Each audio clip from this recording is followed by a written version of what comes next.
Les malheurs qui avaient frappé les Israélites calmèrent pour un temps leurs murmures et leur insubordination. Mais l'esprit de révolte qui couvait dans les cœurs finit par porter des fruits amers. Les précédentes séditions n'avaient été que des soulèvements populaires brusques et irraisonnés. On allait maintenant assister à une conspiration froidement ourdie dans le but de renverser des chefs divinement choisis. Coré, l'âme du mouvement, lévite de la famille de Kehat et cousin de Moïse, était un homme capable et influent. Chargé du service du tabernacle, il ne fut bientôt plus satisfait de son poste et aspira à la prêtrise qui avait été attribuée à Aaron et à sa famille, en échange des premiers-nés, honneur qui avait donné lieu à des jalousies et à des mécontentements. Depuis quelque temps, Coré menait une sourde opposition contre Moïse et Aaron, mais sans oser se livrer ouvertement à aucun acte hostile. Il conçut finalement le dessein hardi de renverser leur autorité tant civile que religieuse. Il n'eut pas de peine à trouver des partisans. Au sud du tabernacle, près des tentes de Coré et des Kéatites, se trouvait le secteur de la tribu de Ruben, comprenant les tentes de Dathan et d'Abiram, deux princes de cette tribu. Ces deux hommes influents embrassèrent avec empressement les plans ambitieux du Lévite. Descendant du fils aîné de Jacob et prétendant que l'autorité civile leur revenait, ils résolurent de partager avec Coré les honneurs du sacerdoce. Les desseins de Coré furent favorisés par l'état des esprits. L'amertume du désappointement avait fait reparaître parmi le peuple le doute, la jalousie et la haine, et on entendait à nouveau des plaintes dirigées contre le patient chef d'Israël. Le peuple oubliait qu'il était dirigé par Dieu, que l'ange de l'Alliance, son chef invisible qui marchait devant eux, voilé par la colonne de nuée, était le Fils de Dieu, et que c'était de lui que Moïse recevait toutes ses instructions. Ces hommes regimbèrent contre la terrible sentence qui les condamnait à mourir dans le désert. Ils étaient prêts à s'emparer de tout prétexte pour conclure que ce n'était pas Dieu, mais Moïse qui les conduisait et avait fixé leur sort. Ni les tentatives renouvelées de l'homme le plus doux de la terre, ni les rangs décimés qui leur rappelaient le déplaisir de Dieu ne parvinrent à réduire leur insubordination et à les ramener à la raison. Une fois de plus, ils succombaient à la tentation. L'humble vie de berger de Moïse en Madian avait été beaucoup plus heureuse que son rôle de chef de cette immense et turbulente multitude. Mais il n'avait pas eu le choix. À la place de sa houlette de pasteur de brebis, il avait reçu une mission dont il ne pouvait se dessaisir que sur l'ordre de Dieu.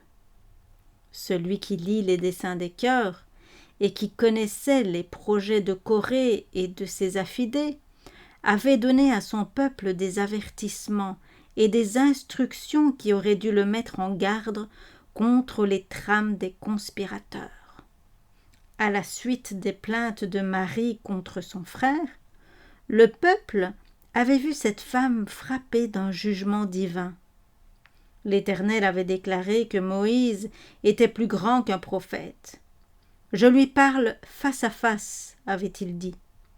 Et il avait ajouté « Pourquoi donc n'avez-vous pas craint de parler contre mon serviteur, contre Moïse ?» Ces paroles ne s'adressaient pas à Marie et à Aaron seulement, mais à tout Israël. Coré et ses adhérents avaient été favorisés par des manifestations spéciales de la puissance et de la grandeur divine. Il faisait partie de ceux qui étaient montés avec lui sur la montagne et avaient contemplé la gloire de Dieu. Mais depuis lors, un changement s'était produit en eux. Une légère tentation caressée s'était fortifiée, et ils avaient fini par tomber à tel point sous l'ascendant de Satan qu'ils ne craignaient pas de s'engager dans cette coupable mutinerie. Ils commencèrent par se communiquer tout bas leur mécontentement, puis en affectant de vouer un profond intérêt à la prospérité du peuple, ils portèrent leurs doléances aux oreilles des principaux d'Israël. Leurs insinuations furent reçues avec tant d'empressement qu'ils finirent par se croire animés d'un saint zèle pour la gloire de Dieu. Allant plus loin, ils réussirent à s'associer 250 hommes haut placés dans la congrégation. Soutenus par ce parti puissant et influent, les conspirateurs ne doutèrent plus de la réussite de leur plan, à savoir apporter un changement radical dans le gouvernement et opérer des réformes importantes dans l'administration de Moïse et d'Aaron. La jalousie avait donné naissance à l'envie. Celle-ci mena à l'insurrection. Ces hommes avaient tant discuté sur le droit de Moïse à exercer l'autorité et sur les honneurs dont il jouissait qu'ils en étaient venus à se figurer que sa situation était très enviable et que n'importe lequel d'entre eux aurait pu la remplir aussi bien que lui. Ils s'étaient mutuellement suggestionnés au point de croire que ces charges, Moïse et Aaron les avaient assumées de leur propre chef. Les mécontents affirmaient qu'en prenant sur eux la prêtrise et le gouvernement, distinctions auxquelles leur maison n'avait pas plus de droit que tant d'autres, ils s'étaient élevés au-dessus de la congrégation de l'Éternel. Pas plus saints que le peuple, ils auraient dû se contenter d'être les égaux de leurs frères qui, aussi bien qu'eux, étaient favorisés de la présence et de la protection de Dieu. Comprenant que rien n'est plus agréable aux gens coupables d'une mauvaise action que d'être entourés de sympathie, les conjurés firent alors une démarche auprès du peuple. Corée et ses adeptes déclarèrent que leurs murmures n'avaient été pour rien dans les jugements de Dieu. La congrégation, ajoutèrent-ils, n'était pas dans son tort, puisqu'elle ne réclamait que son droit. En revanche, Moïse avait montré un esprit autoritaire en censurant un peuple favorisé de la présence divine. Corée passa en revue l'histoire de leur pérégrination à travers le désert et de leurs privations, rappela que leurs murmures et leur désobéissance avaient été suivis de la mort d'un grand nombre d'entre eux, d'où l'on pouvait conclure que si Moïse avait agi autrement, leur déboire aurait été évité.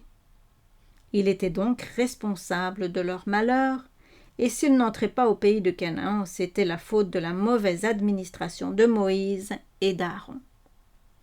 On en déduisait que si Corée devenait le conducteur du peuple, et si, au lieu de le censurer, il savait l'encourager en appuyant davantage sur sa bonne conduite, leur voyage serait paisible et prospère.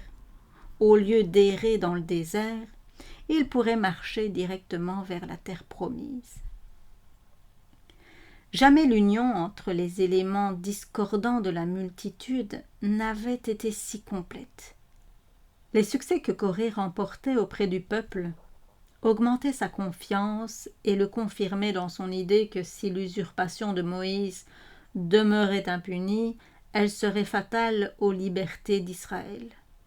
Corée prétendait en outre que Dieu lui avait donné une révélation et l'avait autorisé à apporter, avant qu'il ne fût trop tard, un changement dans le gouvernement. Un bon nombre d'Israélites, cependant, n'étaient pas disposés à accueillir les charges proférées contre Moïse. Le souvenir de son dévouement patient et désintéressé troublait leur conscience. Il fallut, pour les gagner, attribuer à un mobile égoïste son profond intérêt à la prospérité d'Israël.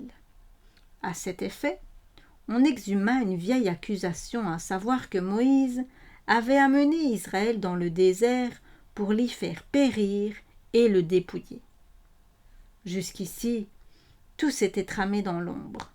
Mais aussitôt qu'il jugea le mouvement assez fort pour justifier une rupture ouverte, Coré parut à la tête des factieux et accusa publiquement Moïse et Aaron d'avoir usurpé une autorité à laquelle lui et ses partisans avaient droit au même titre.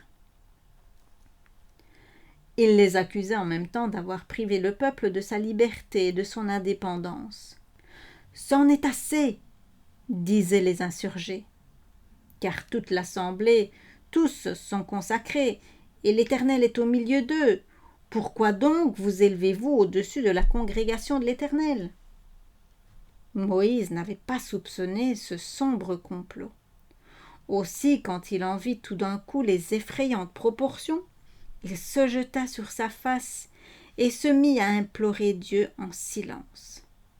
Bientôt il se releva, la douleur empreinte sur son visage, mais calme et digne. Un message divin lui avait été donné. « Demain matin, dit-il, l'Éternel fera connaître qui est à lui et qui est consacré. Et il le fera approcher de lui, et il fera approcher de lui celui qu'il aura choisi. » L'épreuve était renvoyée au lendemain, afin de donner à chacun le temps de réfléchir. Ceux qui aspiraient à la prêtrise furent invités à se présenter au tabernacle, pourvus chacun d'un encensoir pour y offrir l'encens en la présence de la congrégation. D'après la loi, il était explicitement stipulé que seuls ceux qui avaient été appelés à cette sainte fonction pouvaient l'exercer, et cela dans le sanctuaire. Les sacrificateurs, Nadab et Abihu eux-mêmes, avaient été frappés à mort pour avoir, contrairement à la règle, osé offrir un feu étranger. Aussi Moïse défiait-il ses accusateurs d'en appeler à Dieu, s'ils avaient le courage d'en affronter le péril. Désignant Coré et les Lévites qui l'accompagnaient, il leur adressa ces paroles. « Est-ce trop peu pour vous que le Dieu d'Israël vous ait mis à part de l'assemblée d'Israël et vous ait permis de vous approcher de lui pour faire le service du tabernacle de l'Éternel et pour vous présenter devant l'assemblée afin de la servir ? Il te laisse approcher de lui, toi et tous tes frères, les enfants de Lévi avec toi, et vous recherchez encore le sacerdoce. C'est pour cela que toi et tous ceux qui sont avec toi, vous vous êtes ligués contre l'Éternel. Car qui est Aaron pour que vous murmuriez contre lui ? » Dathan et Abiram n'avaient pas pris dans ce mouvement une part aussi compromettante que Coré. Dans l'espoir qu'ils s'étaient laissés entraîner dans la conspiration, sans en comprendre toute la laideur, Moïse leur demanda de venir lui faire part de leurs griefs. Mais ils refusèrent de se rendre à son invitation et nièrent insolemment son autorité. Leur réponse, faite à l'ouïe de tout le peuple, fut la suivante. « Nous ne monterons pas. Est-ce peu de chose que tu nous aies fait sortir d'un pays où coule le lait et le miel, pour nous faire mourir dans le désert et que tu veuilles encore dominer sur nous ? Certes, tu ne nous as pas fait venir dans un pays où coule le lait et le miel, et tu ne nous as pas donné un héritage de champs ou de vignes. Penses-tu rendre ces gens aveugles ?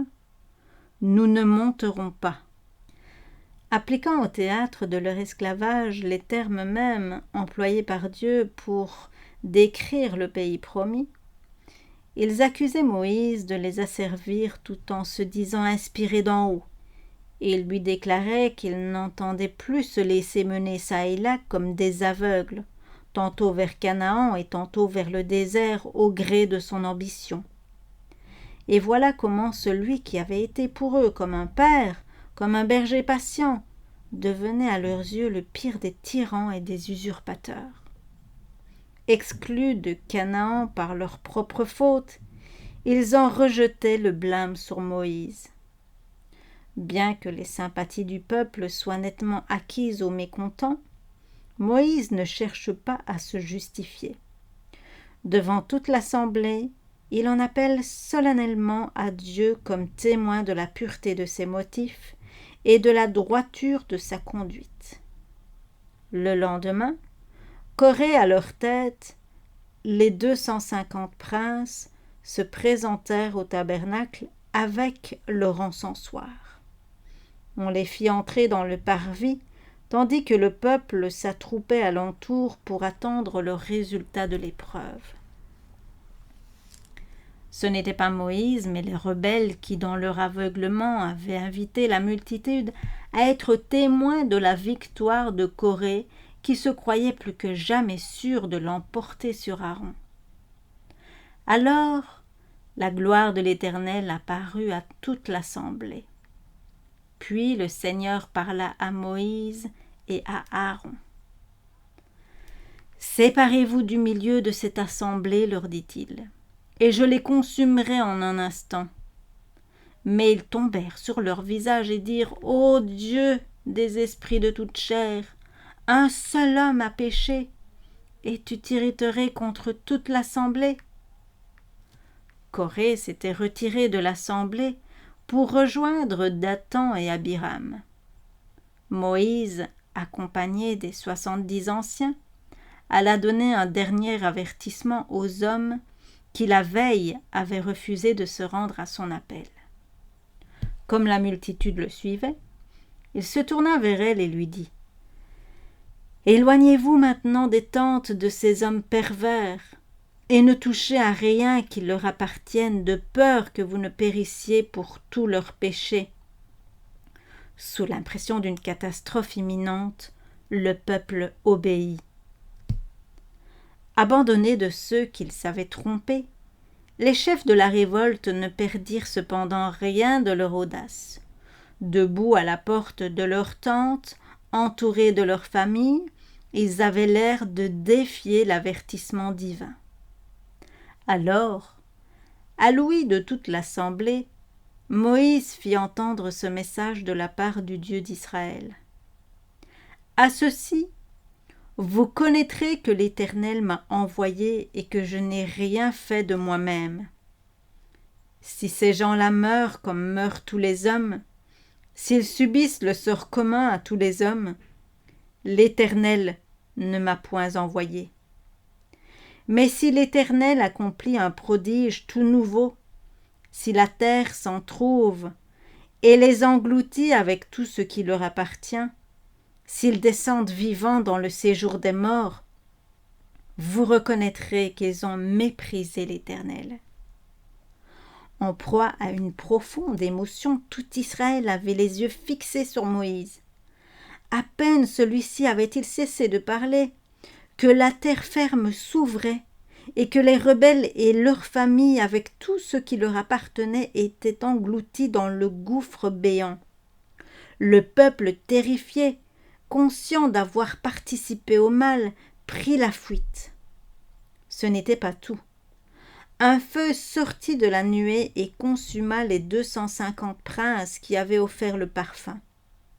Ils n'avaient pas été punis avec les organisateurs de la conspiration dont ils purent constater le sort, et ils auraient eu l'occasion de se repentir. Mais leur sympathie pour les rebelles persistants, ils furent frappés à leur tour. Corée et ses partisans, eux aussi, auraient pu éviter leur châtiment. Si, manifestant un sincère regret, ils avaient demandé pardon alors que Moïse avertissait le peuple de fuir une mort imminente. Par leur obstination, ils se firent justice à eux-mêmes. Chacun avait plus ou moins sympathisé avec les coupables.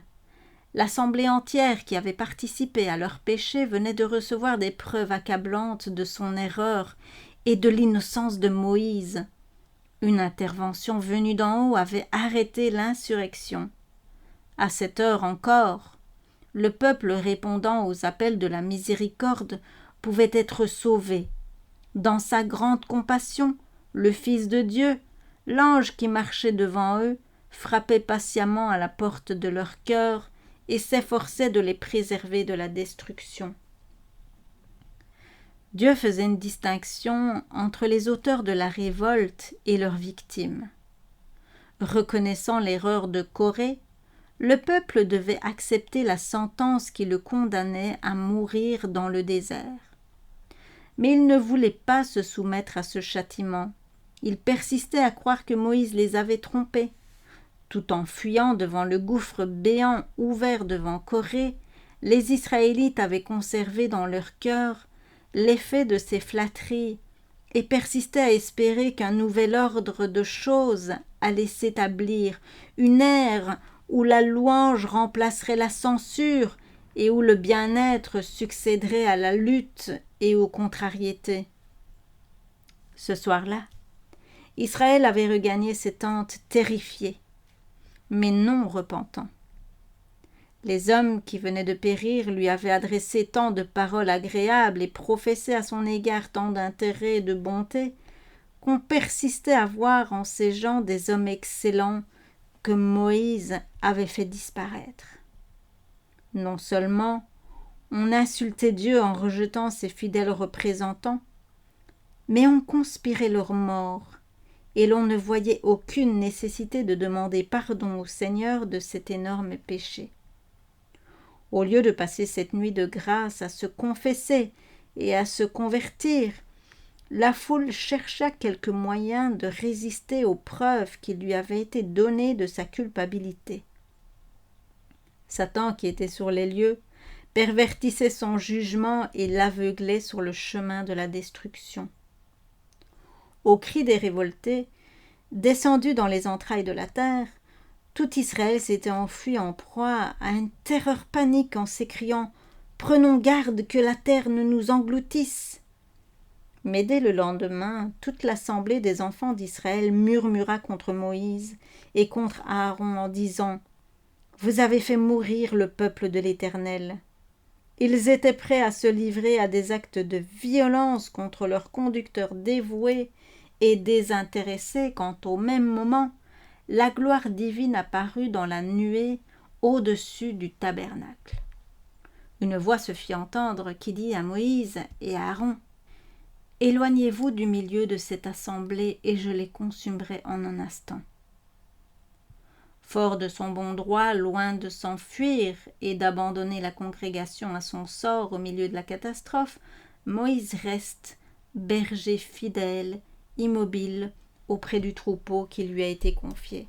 Il supplie Dieu de ne pas détruire entièrement le peuple qu'il a choisi. Grâce à son intercession, le bras de la justice divine sera arrêté et Israël, désobéissant et rebelle, ne sera pas décimé. Mais l'ange de la colère était déjà parti et semait la mort sur son passage. Sur l'invitation de son frère, Aaron prit un encensoir et se rendit en hâte au milieu de l'assemblée, debout, entre les morts et les vivants, pour faire expiation pour le peuple. En même temps que la fumée du parfum, les prières de Moïse montèrent vers Dieu et la plaie fut arrêtée. 14 000 personnes frappées à mort avaient payé de leur vie leurs récriminations et leurs révoltes. Dieu donna ensuite une nouvelle preuve que le sacerdoce avait été conféré à la famille d'Aaron. Chaque tribu fut invitée à préparer un bâton et à y inscrire son nom. Sur celui de Lévi, on écrivit le nom d'Aaron. Moïse déposa ses bâtons devant l'Éternel dans l'attente du témoignage. La tribu dont le bâton fleurirait devait être celle que Dieu avait choisie pour le sacerdoce. Le lendemain, voici que le bâton d'Aaron pour la maison de Lévi avait fleuri. Sur ce bâton, des boutons avaient germé, des fleurs étaient écloses et des amandes avaient mûri. On le fit voir au peuple, puis on le conserva au tabernacle en témoignage pour la postérité. Ce miracle trancha définitivement la question du sacerdoce. Il était désormais reconnu que Moïse et Aaron avaient été établis par autorité divine. Le peuple fut contraint d'accepter la triste sentence qui le condamnait à mourir dans le désert. « Voici que nous périssons !» s'écriait-on. « Nous sommes perdus, oui, nous sommes tous perdus !» C'était confesser qu'Israël avait péché en se rebellant contre ses chefs et que Corée et sa bande avaient reçu le châtiment qu'ils méritaient. Sur un théâtre restreint, la révolte de Corée rappelait celle de Lucifer, ses conséquences et l'esprit qui l'avait inspiré. C'était l'orgueil et l'ambition qui l'avaient poussé à se plaindre du gouvernement de Dieu et à vouloir renverser l'ordre établi dans le ciel. Et depuis sa chute, le but de Satan a été d'inculquer aux hommes le même esprit d'envie et de mécontentement, la même soif des situations et des faveurs. C'est lui qui avait influencé Corée, Dathan et Abiram pour exciter en eux l'amour des grandeurs, la méfiance et la révolte. En poussant ces hommes à rejeter ceux que Dieu avait choisis, il les avait amenés à secouer l'autorité du ciel tout en se croyant justes et en considérant ceux qui condamnaient courageusement leurs péchés. Les mauvaises tendances qui ont donné naissance à la révolte de Corée et préparé sa perte existent encore aujourd'hui. L'orgueil et l'ambition se rencontrent partout. Nourris et caressés, ces deux penchants ouvrent la porte à l'envie et à la recherche des honneurs. Le cœur qui s'y livre s'éloigne imperceptiblement de Dieu et se dirige vers la zone de Satan. Semblable à Corée et à ses acolytes, beaucoup d'hommes, même parmi les soi-disant disciples de Jésus, sont à tel point dévorés par le désir d'occuper de hautes situations qu'ils sont prêts pour s'assurer des partisans à sacrifier la vérité, à calomnier les hommes de Dieu et même à les accuser des mobiles égoïstes et honteux qui les animent. À force de répéter contre toute évidence ces fausses accusations, ils finissent par les croire vraies. Et tout en sapant la confiance accordée aux serviteurs de Dieu, ils finissent par se croire engagés dans une bonne œuvre et à se figurer qu'ils rendent service à Dieu. Les Hébreux n'aimaient pas se soumettre aux directives et aux restrictions du Seigneur. Tout avertissement, tout frein les contrariait et provoquait leurs murmures contre Moïse. Si Dieu les avait laissés libres d'agir à leur guise, ils auraient eu peu de plaintes à élever contre leur chef. Dans toutes les périodes de l'histoire de l'Église, les serviteurs de Dieu ont rencontré le même esprit. En s'adonnant aux délices du péché, les hommes ouvrent leur cœur à Satan et avancent d'un degré de méchanceté à un autre. À force de rejeter la vérité, l'esprit s'obscurcit. Il repousse la lumière la plus éclatante et finit par s'endurcir dans le mal. Le péché cesse de lui paraître odieux et il s'y adonne avec toujours plus de facilité. Pour ceux qui en sont là, les fidèles serviteurs de Dieu deviennent des objets de haine. N'étant pas disposés à accepter les souffrances et les sacrifices qu'exige une réforme, toute répréhension, tout appel est exagéré et malvenu. Comme Corée, ils déclarent que ce n'est pas le peuple qui est à blâmer, mais le censeur. Et en endormant leur conscience par cette erreur, les envieux et les mécontents se concertent pour semer la discorde dans l'Église et pour paralyser les efforts de ceux qui cherchent à l'édifier. Tout progrès réalisé par ceux que Dieu appelle à mener son œuvre à bien excite la suspicion. Chacun de leurs actes est dénaturé par les jaloux et les médisants. Il en a été ainsi au temps de Luther et de Wesley et d'autres réformateurs, et il en est de même aujourd'hui. Corée n'aurait pas agi comme il le fit s'il avait su que toutes les directives et les censures communiquées à Israël venaient de Dieu. Mais il aurait pu le savoir. Dieu avait prouvé d'une façon éclatante que c'était lui qui conduisait Israël.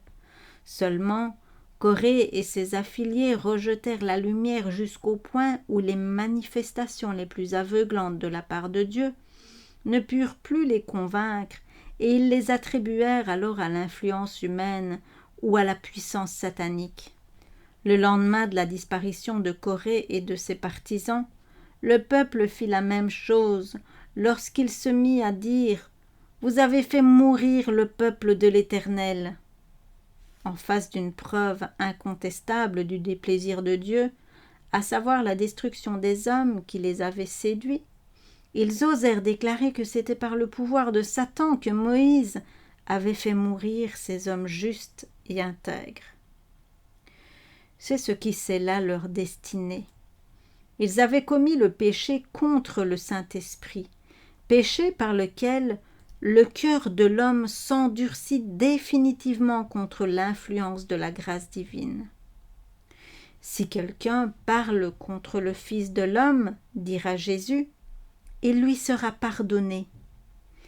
Mais si quelqu'un parle contre le Saint-Esprit, il ne lui sera pardonné ni dans ce monde, ni dans le monde à venir. Quand Jésus prononça cette parole, les Juifs venaient d'attribuer au pouvoir de Belzébul des actes de miséricorde accomplis par la puissance divine. Or, comme c'est par le moyen du Saint-Esprit que Dieu entre en rapport avec l'homme, ceux qui de délibérés assignent à cette puissance un caractère satanique coupent la seule voie de communication existant entre le ciel et l'âme humaine. C'est par l'intermédiaire du Saint-Esprit que Dieu censure le pécheur et le convainc de pécher. Il s'ensuit qu'en rejetant formellement l'œuvre de l'Esprit, un homme enlève au Seigneur toute possibilité d'agir en sa faveur. La dernière ressource de la miséricorde divine a été épuisée. Le pécheur s'est séparé de Dieu qui ne possède aucune force en réserve capable de le convaincre et de le convertir. Son péché reste sans remède. Laisse-le, tel est l'ordre de Dieu. Il ne reste plus de sacrifice pour les péchés, mais seulement la terrible attente du jugement et le feu ardent qui doit dévorer les rebelles.